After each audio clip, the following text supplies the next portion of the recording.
Hello students, welcome to all in BSF Academy online classes.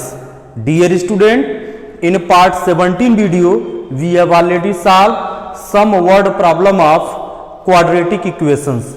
Now student, in part 18 video we will solve some word problem of quadratic equations. Now question number 1.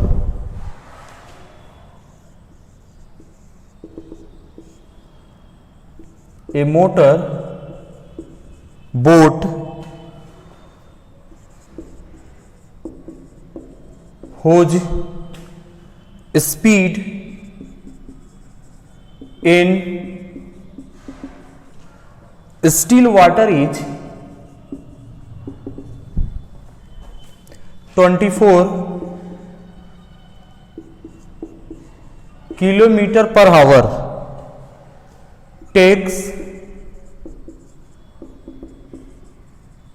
1 hour more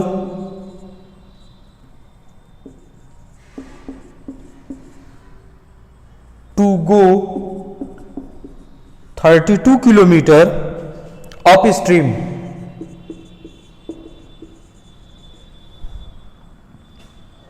Then to return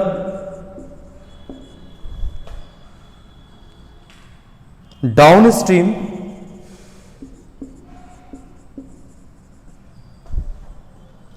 to the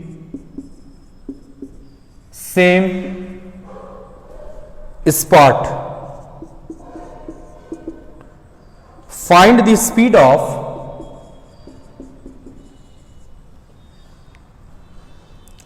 the stream. Student up stream और down stream के बारे में आप लोगों को linear equations इन 2 variables में हम बताए हैं और वहां पर क्वेश्चन भी सॉल्व कराए हैं। उसी से रिलेटेड यहां पर क्वाड्रेटिक इक्वेशन में भी अप स्ट्रीम और डाउन स्ट्रीम पर डिपेंड यह क्वेश्चन है जिसे हम लोग सॉल्व करेंगे और यह एग्जामिनेशन पॉइंट ऑफ व्यू से इंपॉर्टेंट है। Now solution. यहां हमें speed of the stream find out करना है। मोटर बोट का स्पीड स्टिल वाटर में 24 किलोमीटर पर आवर है। Speed of motor boat in still water is equal to 24 kilometre per hour. Let speed of the stream is equal to x kilometre per hour हम suppose कर लिए student. Then speed upstream के लिए निकाला है तो बताया गया कि जब अप स्ट्रीम होगा तो यहां माइनस करेंगे तो 24 minus x kilometre per hour. Speed downstream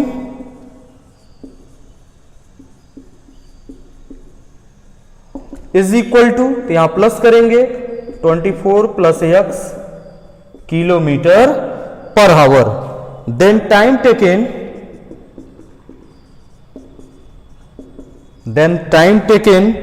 to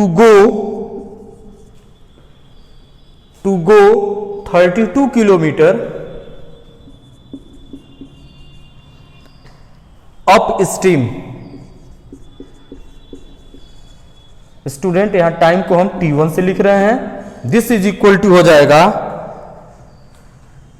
यहां पर डिस्टेंस है 32, टाइम इक्वल टू हो जाएगा डिस्टेंस अपान स्पीड क्योंकि स्पीड इक्वल टू होता है डिस्टेंस अपान टाइम। तो स्टूडेंट यहां से टाइम की वैल्यू हो जाएगा डिस्टेंस अपान स्पीड। तो 32 upon 24 minus x hours and also time taken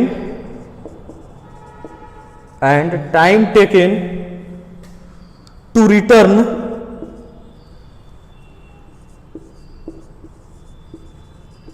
to return 32 kilometre downstream, इसका हो जाएगा दिस इज इक्वल टू, तो हो जाएगा 32/24 प्लस एक्स। अब टाइम है तो यहां हो जाएगा हावर्स, इसको हम सपोज कर ले रहे हैं स्टूडेंट T2। अब दोनों का डिफरेंस यहां पर स्टूडेंट 1 गिवन है। क्वेश्चन में कहा जा रहा है कि ये motor boat whose speed in still water is 24 kilometre per hour takes 1 hour more to go 32 kilometre upstream then to return downstream to the same spot. तो यहां हम टाइम टेकन निकाले हैं to go 32 kilometre upstream, that means T1। Student, जब still water में कोई boat move कर रहा हो और आगे से यदि स्टार्म आ जाए या स्ट्रीम हो, आगे से हवा चल रहा हो और आप जिस डायरेक्शन में जा रहे हो उसी डायरेक्शन में आगे से हवा चल रहा हो, तब आपका स्पीड कम होगा और टाइम ज्यादा लगेगा किसी पार्टिकुलर डिस्टेंस तक जाने में। लेकिन यदि मूव आप कर रहे हो, जा रहे हो और पीछे से मीन्स बैकवर्ड डायरेक्शन से यदि एयर का प्रेशर पड़े, तब आपका स्पीड इंक्रीज होगा लेकिन टाइम डिक्रीज होगा। तो यही रीजन है कि यहां पर जो टाइम T1 है वह मोर होगा as compare to the time T2, और T1 माइनस T2 का डिफरेंस यहां पर है 1 आवर।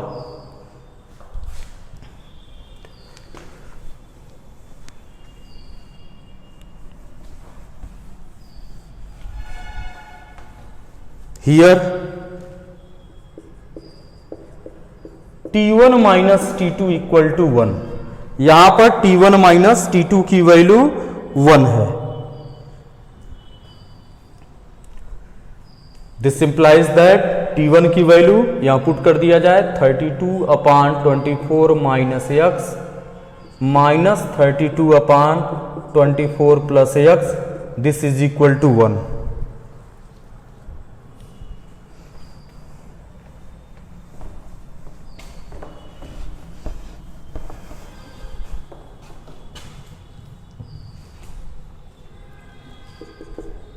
इसमें यहां से स्टूडेंट 32 को कॉमन कर लिया जाए तो जाएगा 1/24 minus x minus 1/24 plus x, this is equal to 1। 32 common है, यहाँ एलसीएम ले लिया जाए 24 माइनस एक्स 24 प्लस एक्स, इसका इसमें क्रॉस मल्टीप्लाई करेंगे 24 plus x minus 24 minus x, this is equal to 1।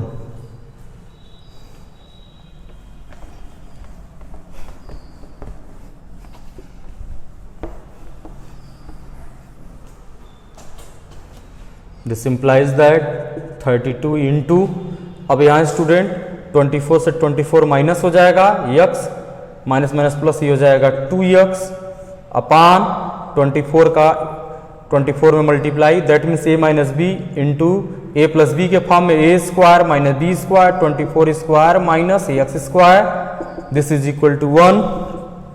ये हो जाएगा 64x upon 576 minus x square equal to 1। This implies that cross multiply किया जाए तो 64x this equal to 576 minus x square. अब स्टूडेंट इसको इस साइड में ले आया जाए मीन्स लेफ्ट हैंड साइड में, तो हो जाएगा x square plus 64x minus 576 this equal to 0। यहां पर 64x को हम स्प्लिट करेंगे तो स्टूडेंट यहां पर 72x स्क्वायर प्लस 72x और माइनस यहां पर 8x, 72 में से 8 यदि माइनस करें तो यहां से 64 आएगा, तो माइनस हो जाएगा 8x minus 576 this equal to 0। x को कॉमन किया जाए तो x प्लस ये हो जाएगा 72 माइनस 8 कॉमन किया जाए तो ये भी हो जाएगा 8 प्लस 72 दिस इक्वल टू 0, तो x plus 72 x minus 8 equal to 0, तो यहाँ से मिलेगा x plus 72 this equal to 0 और x माइनस 8 इक्वल टू 0, तो x इक्वल टू आ गया माइनस 72 और x इक्वल टू यहाँ से मिल गया 8। स्टूडेंट कभी भी यहाँ स्पीड यहाँ पर निगेटिव नहीं होगा, x की वैल्यू निगेटिव नहीं होगा तो इसे हम निगलेक्ट कर देंगे, लिख देंगे निगलेक्टिंग, इसे निगलेक्ट कर देंगे। तो x की वैल्यू यहां से हमें मिला 8। हेंस क्वेश्चन में कहा जा रहा है कि स्ट्रीम का स्पीड हमें फाइंड आउट करना है, तो लिख देंगे hence the speed of stream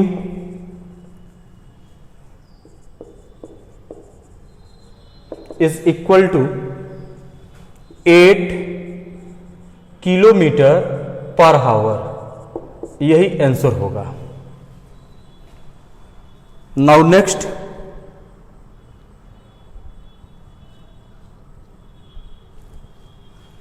question number 2।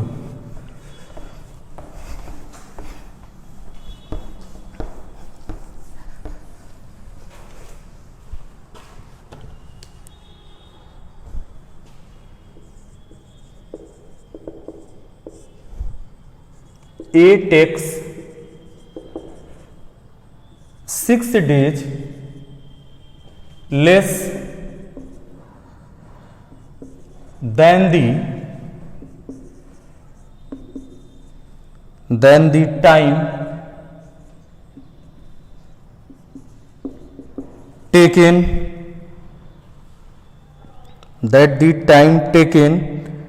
by B to finish a piece of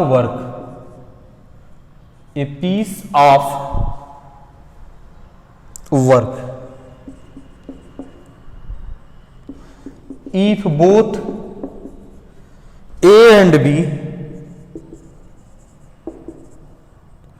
together can finish it in 4 days, find the time taken by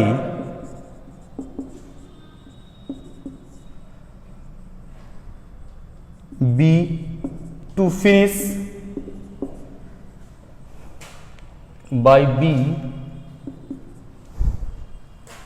finish the work। Student work और time पर depend question भी हम linear equation in 2 variable में आप लोगों को बता चुके हैं। यहां पर भी एक क्वेश्चन है जो कि वर्क और टाइम से रिलेटेड है। इस क्वेश्चन में कहा जा रहा है कि A takes 6 days less than the time taken by B to finish a piece of work, if both A and B together can finish it in 4 days, find the time taken by B to finish the work। Now solution, suppose B, इसमें कहा जा रहा है B alone means अकेले work यदि करे, B alone takes X days to finish the work, and student यहां suppose किए हैं कि B alone takes X days to finish the work and A alone can finish it in। अब question में कहा जा रहा है कि B जितने दिन में वर्क को फिनिश कर रहा है, A उस डे से 6 डेज कम टाइम ले रहा है फिनिश करने में वर्क को। तो ये लिखे हैं यहां पर A alone can finish it in, अगर ये x डेज में फिनिश कर रहा है तो हो जाएगा x minus 6 days.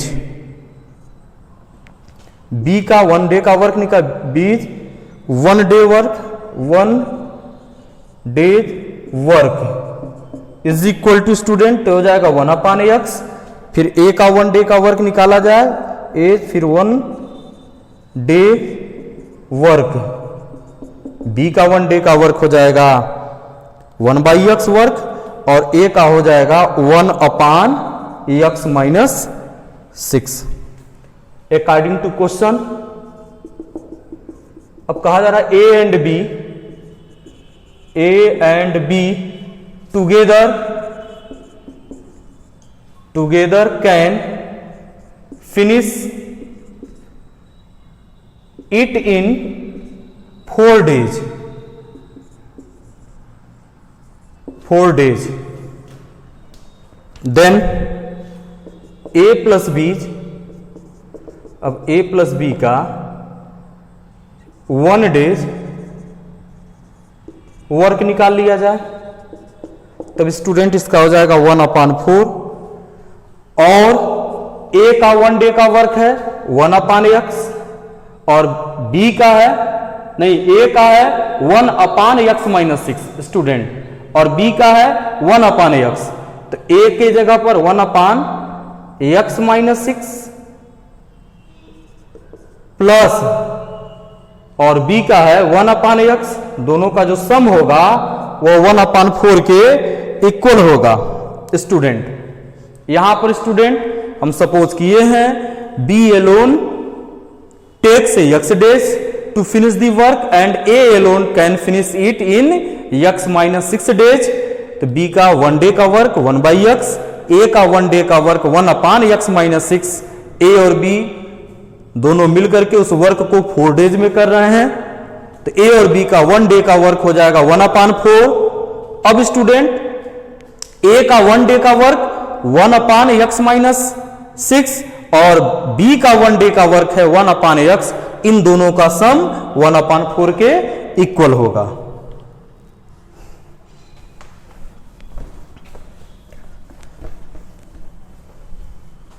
This implies that, इसी को सॉल्व करना है हमें, तो हो जाएगा x minus 6 into x, LCM इसका हम ले रहे हैं x प्लस x minus 6, this equal to 1/4, cross multiply किया जाए तो x और x स्टूडेंट ऐड जब करेंगे तो 2x, ये हो जाएगा 8x minus 24, this equal to, इसका इसमें मल्टीप्लाई करके क्रॉस मल्टीप्लाई किया जाए तो x स्क्वायर माइनस 6x।